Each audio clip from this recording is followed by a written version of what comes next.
देखो आ रहा सलमान ठीक है यार, बस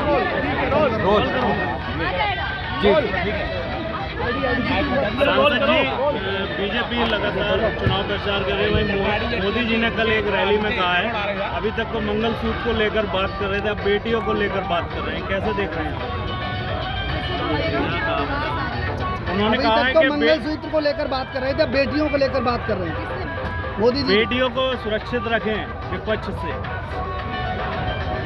हमने देखा है कि जिस तरह मंगलसूत्र की बात करी गई चुनावों के समय और जो परिणाम रहे बिल्कुल विपरीत रहे, इस तरह की गलत धारणा लोगों के मनों में डालना, ये भारतीय जनता पार्टी का हमेशा से इसी कार्यशैली में उन्होंने काम किया है।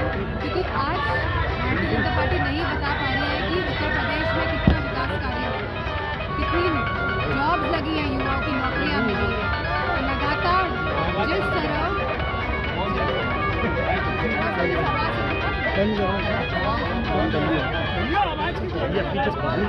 ले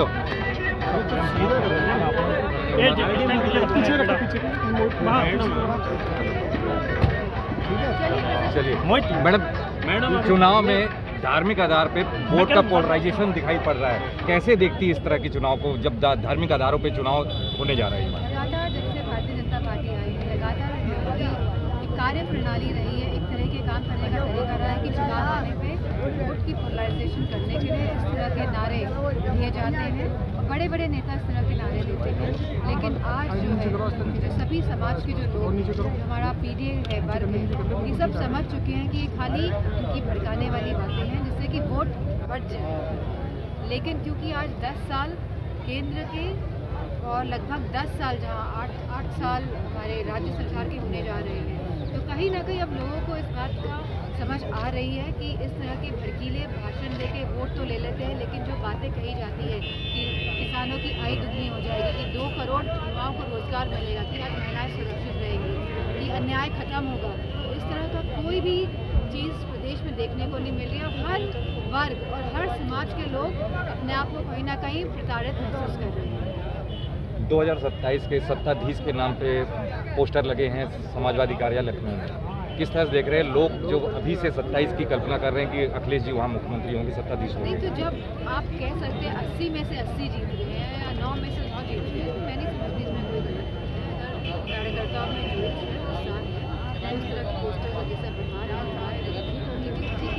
अच्छा, बीजेपी ने अनुजेश यादव को उतारा है एक यादव वोट बैंक में सेंध लगाने के लिए, क्या लगता है कि क्योंकि यादव वोट बैंक की संख्या करहल विधानसभा में सबसे ज़्यादा है? हो रहा है कि जो परिवार का हमेशा विरोध करते थे, जो परिवार को हमेशा हीन भावना से देते थे, उन्हीं लोगों ने परिवार के ही एक इंसान को जो टिकट देने का कार्य किया है, कि इनको कोई भी उम्मीदवार ही नहीं मिला है करहल अपने विधानसभा क्षेत्र के लिए। इसमें सोचने वाली बात है कि जिनको उम्मीदवार ही नहीं मिला, उन्होंने परिवार का ही उम्मीदवार उतार दिया है। तो मैं समझती हूँ कि समाजवादी पार्टी अच्छे वोटों से करहल विधानसभा सीट जीत गई। डोनाल्ड ट्रंप ने आज 47वीं राष्ट्रपति पद इस तरीके से उनको कांग्रेचुलेट करना चाहेंगे। हमीरपुर में 2 पत्रकारों को अर्थनगर के पिटाई का मामला सामने आया है, जिसमें नगर लगातार जब पंचायत से ये भारतीय जनता पार्टी की सरकार आई है, पत्रकारों पे भी हिंसा बढ़ी है। जो पत्रकार सही इन्फॉर्मेशन देते हैं या लोगों को जागरूक करते हैं, तो उन पर इस तरह की कार्रवाई हो रही है और ये बड़े ही निंदनीय घटना है। मैनपुरी में पत्रकारों ने खबर चलाई, उसके बाद मुकदमा लिखवाया जा रहा, धमकी दी जा रही बराबर। ये प्रकार्य जो शैली है ये भारतीय जनता पार्टी की है कि ये गलत मुकदमे, चाहे अब क्योंकि इसके चंगुल में पहले तो कार्यकर्ता थे, अब इसके चंगुल में अब मीडियाकर्मी भी धीरे धीरे आ रहे हैं। तो हमें इस बात समझनी होगी कि इससे कोई नहीं बच सकता, कोई भी नहीं बचेगा। तो हम सबको ये सही समय है कि भारतीय जनता पार्टी को बताने का। वैसे भी लोकसभा चुनाव आए हैं, तो अब लोग भी ये समझ गए हैं कि भारतीय जनता पार्टी को हराना आसान है, मुमकिन है। तो अब वोटों की जो सुनामी आएगी, अब आप देखेंगे जिस तरह, तो पता नहीं चलेगा भारतीय जनता पार्टी। मैडम, लगातार भारतीय शासन मतदाताओं को दबाव बना रहा है, किसी को भगोड़ा घोषित कर रहा है, किसी को जिला बदल कर रहा है 6 महीने की। हमारी सूचना आ रही है सब जगह से और हम इसमें कार्रवाई कर रहे हैं। संवैधानिक तरीके से जिस तरह पूरा प्रशासन काम कर रहा है, इसीलिए हम कह रहे हैं कि ये भारतीय जनता पार्टी संविधान और लोकतंत्र को देश से खत्म करना चाहती है। मैडम, अच्छा, लगातार मंगल सूत्र को लेकर पहले राजनीति होती रही, अब बेटियों को लेकर मैं समझती हूँ जब इस तरह की बातें मन से कही गई तो लोगों ने इस नारे को, इस तरह की बातों को नकारा, पूरी तरह नकारा।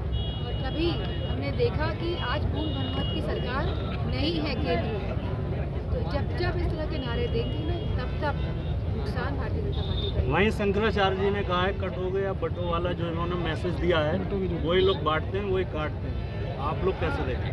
नहीं सर, अगर शंकराचार्य ने इस तरह की कोई बात कही है तो एकदम सही बात की है कि वोटों के लिए लोगों में भेदभाव करने के लिए खाली इनकी राजनीति है, और ये जन सेवा करने का इनका कोई भी इरादा या जज्बा या कोई भी इस तरह की भावना नहीं है।